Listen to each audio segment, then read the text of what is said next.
அண்மையில நான் ஒரு ஒரு லெக்சர்ல பார்ட்டிசிபேட் பண்ண நேரத்துல, அந்த லெக்சர்ல வந்து அந்த அந்த லெக்சர் வந்து ஒரு ஒரு அழகான எக்ஸாம்பிள் ஒண்ண சொன்னாரு. என்னான்டா, அவரு 2 வீடியோஸ ப்ளே பண்ணினார்.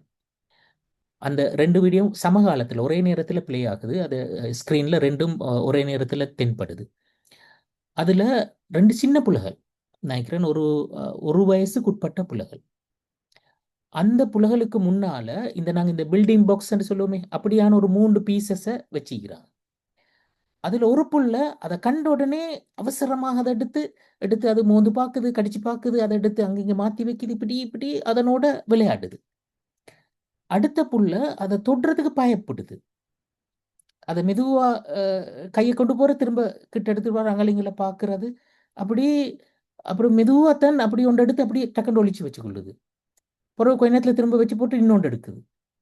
அப்படி அது அந்த மிச்சம் பயத்தோட, சங்கடத்தோட தான் அந்த விஷயத்த அது செய்கிறது. ஆனா இது அடுத்த புள்ள வந்து ஃபுல்லா இறங்கி விளையாடுது அதோட. இதுக்கு என்ன ரீசன் என்றா, இந்த இந்த அந்த இறங்கி விளையாடுற புள்ள அந்த பேரண்ட்ஸுடைய அந்த அந்த அந்த வீட்டு சூழல் எப்படி இருந்திருக்கிறது என்றா, எந்த கான்ஃப்ளிக்ட்டும் இல்ல. முழுக்க அன்பும், அந்த சுதந்திரமும் இதெல்லாம் இருக்கின்ற அந்த அந்த அ சூழல்ல அந்த புள்ள வளர்ந்திக்குது. ஆனா இந்த புள்ள வளர்ந்த சூழல்ல அந்த பேரண்ட்ஸுக்கு இடையில தொடர்ந்தும் கான்ஃப்ளிக்ட். அவங்களுக்கு இடையில சண்டை, பிரச்சனை.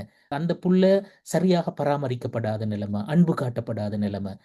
இதுதான் அந்த புள்ளையோட அந்த அந்த நேச்சர்ல அந்த அந்த புள்ள வந்து அப்ப அந்த பாசிட்டிவா ரியாக்ட் பண்ணுதில்ல.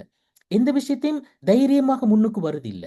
ஒண்ட சுதந்திரமா செய்றதுக்கு அது பயப்படுகிறது.